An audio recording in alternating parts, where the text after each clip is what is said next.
But straight away, we have to get into the newspapers. Which ones are you doing first, Mapitso? All right, so let's do the Finder first. Okay. And front page. This is from the president, and he says we should buy only local rice from 2020. And he orders all the state institutions that when they're having their functions, they have to just eat local rice. As you know, this is the year Made in Ghana fair. You know, year of return. We must eat, drink, everything made in Ghana. Local, everything. Okay, so we'll take Asana and Sobolo. Sobolo. Yeah. So for drink. And then for rice, we'll take local rice. Local rice. Oh, okay. Yeah. Is that okay with you? Yeah. You know. And then for fish, we'll take tilapia. For your parties, we'll have local rice. Tilapia. Local chicken. Something like that. Yeah. But also on page 10, Dr. Baumea cuts sought for rehabilitation of 100 kilometers of Kumasi inner city roads. And President Akufo-Addo also says we must rescue Islam from hands of extremists. He was also talking to some Muslim youth, and he was telling them, don't let any political party or any politician puppet you. You see, you shouldn't let them play you. Don't let them use you. Don't let them use you. Don't let them play you. Especially we're coming into the election year 2020, and also page 5, government absorbs WASI fees for first batch of free SHS. Oh, that's a good one. When I read that one, I thought that was good as well. All right, so let's go. Let's read a little bit of this buying local rice from 2020. So I've directed all the state institutions and government agencies to use Ghanaian produce, Ghanaian rice. I've started in my home at Nima, and I've started here at the presidency. So that's the president. He says he made this known at the third the press series held at the Jubilee House. He gave a signal that once the production increased, the government would ban rice importation. The directive comes in the wake of renewed national consciousness to help promote the consumption of local products, to help actualize the dream to position the agricultural sector as a fulcrum for transforming the country into a manufacturing-based economy. So he was saying this at the Meet the Press, that buy local Ghana rice, buy local rice, and enjoy yourself. Right? Yeah, we'll see how that goes. Yeah. Have you eaten local rice, Ghana? I'm not really a rice fan. You're not a rice fan? I'm not. Okay, you're not. So what do you have, Roland? I'm a rice fan, Kenke, as well. Oh, yeah, I like Kenke. Okay. With some sardine, some fried egg, some pepper, sometimes some small pork. Yeah. I like Kenke. Charlie, let's go to Camp 2. Yeah. No wonder. Okay, so let's move on. We have the Ghanaian Times. Let me do the Ghanaian Times before you do the graphic. Sure. Okay, so we have the Ghanaian Times. Has on the front page implementation of AFTA, and we're talking about the Africa Continental Free Trade Agreement. And let's meet July 1 deadline. President advises Africa trade ministers. That's our president, Nana Danko Akufo-Addo. Good morning to you, sir. And then we have 38 injured in a Mensa road crash. Very unfortunate incident there, but again, shows how we need to take the related issues of road safety within the Christmas period seriously as we could. And then we also have Aviation Minister prevents sale of Kotoka Airport Green Park. Has an attack picture of the Minister for Aviation, Mr. Joseph Kofiada, on the side. At Oil Gas Awards take center stage in oil gas industry. Deputy Minister urges Ghanaians. But let's go to the center spread of the Ghanaian Times. Has on the center spread, let's meet July 1 deadline. President advising African trade ministers. It's there. Sorry that we don't have it. That's what I mean. That was also the story occupying the front page as well. And it says the president, Nana Danko Akufo-Addo, has urged African trade ministers as well as experts working on the African Continental Free Trade Area implementation to conclude all outstanding issues on time for trading to start on July 1, 2020 as indicated or planned. That's a good one. Okay. And then the story about don't allow irresponsible politicians to use you for violence. Akufo-Addo advises Muslim youth. On the back page, we also do have Kome loses title, Safe stunning round 2 knockout Very unfortunate, a big blow, even though he was also knocked out. It's also a knockout for Ghana boxing because he was almost like a last man standing sort of. He's only Ghanaian who had in his boxing career a title currently. Now it's been taken away, you know. So it says he was knocked out round 2. He was down there, just couldn't get up. Vice President also cuts off for the construction of 100 kilometers of roads in the Kumasi metropolis, and at least residents of the Ashanti regional capital are now going to heave a sigh of relief. That excitement should be there. Government, meanwhile, committing 4.5 million Ghana cedis to head of state award scheme. Okay, million Ghana cedis it is. We have the graphic. All right, so let's do the daily graphic. Today's the 16th. Tomorrow, 17th, December 17th referendum. But unfortunately, or fortunately, the president aborted that referendum. And Ochehene has expressed his disappointment over this. You know, he says that there's nothing wrong with this. You should allow people to vote for who must represent them. Let me just read. Well, that's what he said. Well, let me read it for you, okay? Is that fine? Yeah. All right, so okay. He said there was nothing wrong with the intended referendum. It would have given Ghanaians the benefits to decide for themselves person to lead them at the district and the municipal levels to promote accountability, good governance and development. You know, the NDC had a press conference. They said, no, why does the president want to do this? A lot of people were actually opposing this referendum. That is undertaking it on a political party basis. Yes. And now President Akufo-Addo has aborted that. What's your own mind on that subject? Whether political parties should have their representations or to participating in the local governance structure and the elections thereof? Let me be honest, I don't really have a view. Yeah. So I won't, pretend like okay. All right. So I get your point. Yeah. I get your point. All right. Also, meeting workers' expectation over pensions. The TUC demands proof from the NPRA and package regions to attract investors. Once again, it's the year of return. And a lot of people have been asking, but Steve Harvey came, a lot of people came, but what are we gaining, from this year of return? Package in regions to attract investors. Yeah. And that brings to mind many of the related issues I was thinking, especially with the brouhaha with Cardi B and all that erupted. I was thinking perhaps maybe we should have been able to link the creative art industry, movie or film, and then music or the rest of the entertainment world to what we wanted to have, so that it becomes an opportunity, just like a whole package. If it's Steve Harvey and his entourage, by the time he comes, maybe they are doing some mini show, either it could be music, etc. The Ghana dance and some traditional, and then we have contemporary music, artists, movies, at one of the centers or something, because it was all related to marking 400 years of slavery, and then more so making sure that we told the story and those who were coming to the country or the motherland really associated with why they were coming in, but also what was present where they think they have missed or they would have been if not for slavery. But also, I think to cash in onto this, we could have had things like master classes, workshops, so that they can, let's share knowledge, let's share ideas. How do we move forward? I mean, Steve Harvey comes, he speaks on the radio, and they have conversations, and that's it. But I mean, I'm sure there are people in the industry who'd like to ask him questions, like really reasonable and important questions, like, so how do we move forward as an industry, as an entertainment industry? I look at Steve Harvey, he's great.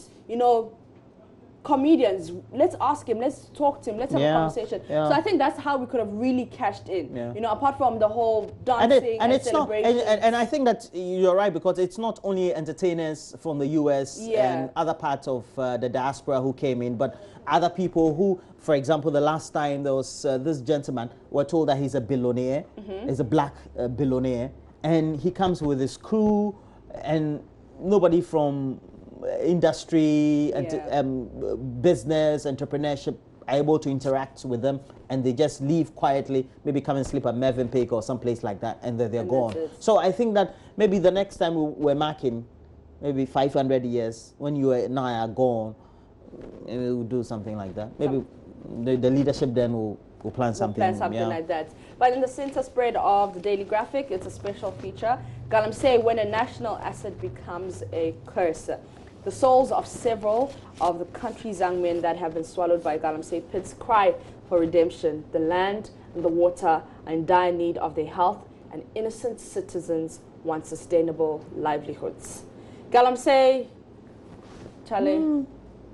What do I have on it? I think that it has to be mined, or mining has to be done in a more sustainable and environmentally friendly way, so that it doesn't harm the environment. When we're undertaking it, and at the end of the day, the beneficiaries are there, but it affects more of the communities because of the end result. That becomes problematic. I love the president for the initiative done to make sure that we undertake Galamsey in a more sustainable way. Whether we've been able to achieve strides also needs to be communicated to us, so that we'll get to know all the efforts and what the outcomes have been, so that everybody is satisfied that, look, there has been a problem, but this is how we're tackling it, and these are the outcomes that we've had. I think the initiative is there, the will is there for us to improve the mining and the state in which we undertake Galamsey, but it has to be done in a way that it's well communicated to others. Yeah. All right, so in the back page, before we leave, 5 million renew NHIS through mobile phone. We know the vice president wanted, we must be mobile, we must be paperless. So I think this is a good initiative. 5 million renew the NHIS through mobile phones. All right, let's see if, also a VIPCA sought for metro municipal roads in Kumasi. The Daily Statesman, crack the whip, sir. President Akufo-Addo exchanges cheerful greetings with the Ochihine's Grand Dubar in the Chebi on Saturday. Let's see if we can get a little bit of that on page 2. So the Ochini is urging President Akufo-Addo to punish stray appointees, and he also spoke about the referendum, the upper chamber. So he says the chief said the political appointees are appointed to help the president in achieving his aim of developing the country, and should therefore not see themselves as lords in their own right. And also on page 2, the NDC is blaming president's fine show on journalists and probing questions. So the President Akufo-Addo used the event, which enabled journalists to interrogate him on issues of national importance relating to various sectors of the economy, to present what his government has achieved in the past 3 years. Okay, they spoke about local rise. Was the stage managed? Okay, the National Democratic Congress, in its analysis of the event, has accused journalists of failing to ask probing questions, saying the encounter was a ploy carried out in the cohorts with organizers of the events to enable the president to put the excellent performance. So basically, they're blaming journalists for not asking the right questions. What do you think about that? I mean, you were not there. I wasn't there. Yeah. I listened to it. Yeah. Not that I watch. I listened to it. Watched some part of it on YouTube as well. Yeah. But I listened to it entirely. This one seemed to have gone smoothly. The aide to the former president, Joyce Bawa Mukhtari, and also the minister at the time, also seemed to be indicating that this seemed to have been stage managed, because she feels, or based on her observation, the questions seem to have gone well. There seem to have been no hard questions asked, and the president had a good time just sieving through or answering them. Whether it was stage managed or not, I can't say. And I don't know how you can stage manage something, because I know that colleagues were invited from here. Yeah. I could have been invited if I wanted to go, if I had the time. I could have been given the opportunity to go and answer. And I'm not sure that anybody would have influenced me as to the question that I have to ask. Yeah. The thing is, the names are written, and then who will be asking questions also being indicated by the information minister, who was calling whoever. So maybe we can say that the information minister didn't give opportunity for a lot of people to ask follow-up questions or more questions. Maybe that could be a pointer. But to say that maybe people were asked to go and ask specific questions, but if people were asked to ask specific questions, you could also have people go and lobby journalists to go and ask questions as well.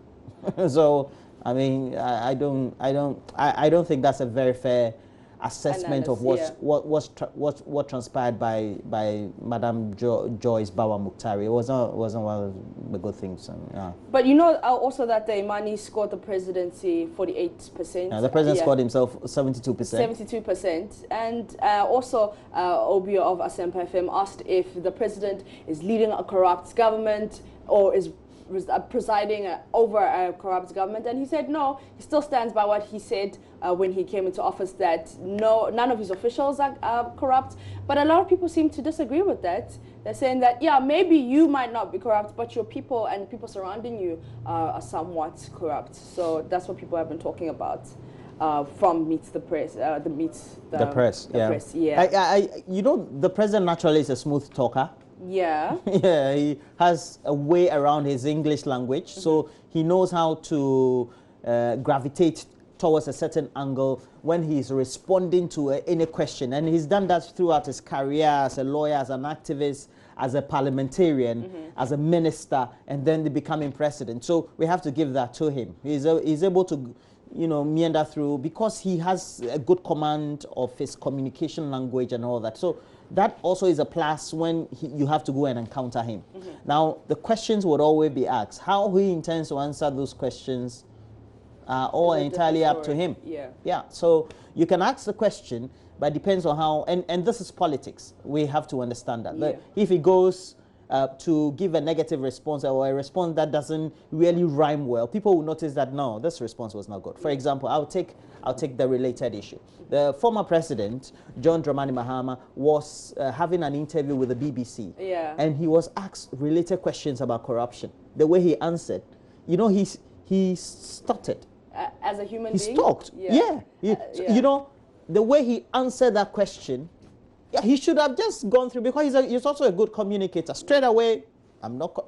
The same question was asked of the president. And he said, I am not corrupt. I've never taken any money from anybody. That one is the first indicator. I'm not corrupt. That's it. Yeah, it's communication. Politics is about how you communicate. And two, he says that none of mine. The others are just perception. Because, you know what they do? They take the individuals through processes. They make the institutions, whether it's the special prosecutor or it's the CID or investigative bodies, however they go about it, you can make commentary on the subject. That creates a perception. But at the end of the day, they will say, you know, they are politicians. Oh, we've investigated it, you know. So I think it's a matter of communication. It's a matter of communication. Yeah, it's a matter of communication. All right. So what do you have? Okay, let me just do 3 more, and then you do the couple that you have. Sure. How many more do you have? I have 2 more. Okay, 2 more. Okay. So let me go to the Today newspaper. The Today newspaper has on the front page, fate of Indum's GN savings. Wednesday, December 18 to be the decision point in time. Today is the 16th. Tomorrow is the 17th. Yeah, we're having district level elections tomorrow. And then we have... that decision day of the court on December.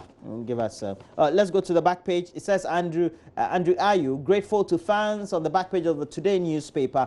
Comey loses IBF title. I won't overhaul protocol. It's also there. Now let's go to the story, and I don't know whether we can have the video. There's a strange video. It's a Ghanaian video. I saw it first on a South African website. Okay, but it's a Ghanaian video of a pastor who was bathing himself or dipped himself in water in a tank, a rubber tank, and then they scooped the water for his congregants to drink. Because it's Jesus bathing in the River Jordan. Now that's it. It's on the front page of the New Publisher. So the New Publisher has a story. Shocker. Church drinks pastors' bath water for cleansing. The New Publisher has it on the front page. I couldn't believe it. Yeah. Really? He removed himself, left with his boxer shorts. Look at him. Yeah. He dipped himself. He went into the tank, came out, did it again, and then they scoop. I mean, you can look at everything. Everything. So how can you drink Jesus Christ of Nazareth? Oh, Jesus. I mean, for me, it wasn't a shocker. These things, they're happening. For example, in SA, we had a pastor who will make you eat grass. I'm sure you've seen that. Yeah, I've seen it. There's one with the mosquito spray. The mosquito spray. Yeah, this one. Let's take a look at it. End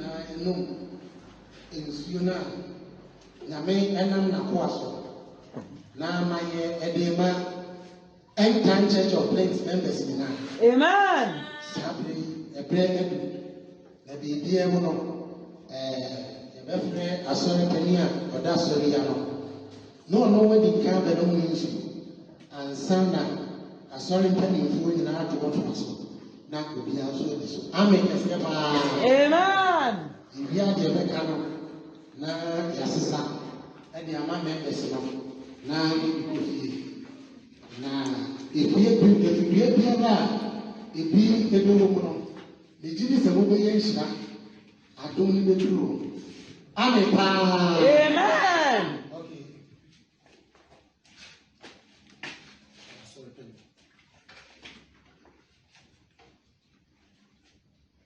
Amen.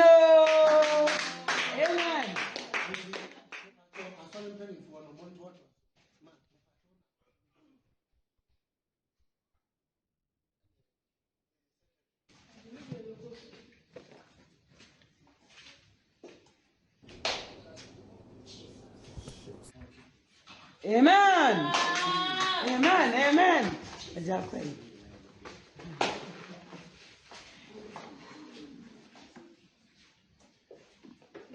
Amen. Anointing. Amen.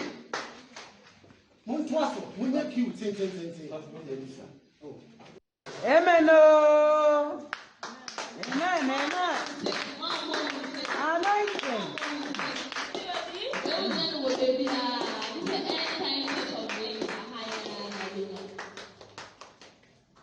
I feel like I'm ready to say, you know, in Suna, Name and I'm not washed. Now my edema. Well, it was led by the Spirit. So that's what transpired. Yeah. Did you hear that the one lady? Anointing. Hey. Well, we're having an anointing package this morning. I tell you. And look, just weird, you know. Yeah. Before we go, let's talk about Scars of the Revolution, produced by our very own Raymond Aqua. This is on the front page of the Daily Dispatch. And Captain retired Budi Kumson's nightmare. Said he was ordered to take Achimpong and Utuka to the firing squad. He also said that, I mean, he was battling with depression for some few years. He was suicidal and he had to seek counseling, but thankfully he's okay. The documentary is about the 1979 and 1981 revolutions. I mean, it was very insightful, very interesting. You know, I enjoy history, and I think we should, I mean, we got a lot of bashing. People didn't agree with it on social media, but I mean, in order for history not to repeat itself, we need to learn about it. We need to remember it and just always remember what happened in the past so that you don't repeat the same mistakes. Yeah. So it was a very interesting documentary there, Scars. Yes, it was. My father used to be in the army, so I'm kind of related, and I was born in the year of all these stories. Yeah. But subsequently, we had the 31st December revolution. Yeah. And many other related things. There were attempted coups also on the revolution, or the chairman of the PNDC or the head of the revolution, Rawlins, and you could hear gunshots when you are at the camp and all that. Sometimes you could hear snipers who come and pick your friend's father, maybe for some time, go and put in and interrogate them. And so there were things that for me were closer. Yeah. Because General Utuka was my father's mate and friend. Okay. Yeah. So there were these stories I lived with. You are familiar with them. I'm more than familiar with them, because when I was I think about before 6-7 years, I was reading about it. My father had a book published by the current Speaker of Parliament, Professor Michael Quay. And it detailed many other things and atrocities that happened at the time. So I was more than familiar with it. But there are just some things, I'm not a victim person. I'm not a direct victim, so I can't say. But it's sad. It's sad when you're recalling history. Yeah. Yeah, but things we can always learn from history. Things we can always learn from history. Okay. Let's quickly go to my drone line before Benedict comes on set. Yeah. All right, don't be used by irresponsible politicians for violence in the 2020. Oh, the first story. Wonderful, great news. Shirley from Pong Manso's. Potato. Yes. You've watched it before? I have. Yeah. Have you watched it? Yeah, the main character was Jocelyn Dumas. Is it Jocelyn Dumas? Yeah. Or Yvonne Okoro? No, Jocelyn Dumas. Okay. Yeah. Interesting. I think this is great for the industry. You know, making it to Netflix, but let's see. Was it this one he did with the South African guy? No, that's the Nigerian guy. Okay. Yeah, Usi. And this one from Vice President Bamea says Northern Sector Medical Drone Facility to be ready in January. Once again, don't be used by irresponsible politicians for violence in 2020. That's President Akufo-Addo to the Muslim youth. This one says the new book uncovers causes of recent banking sector crisis from Ghanaian lawyer and corporate governance consultant Robert Nee. And Akufo-Addo's $170 million savings from car partnership relocation was fabricated. And this one is according to Alex Moltz.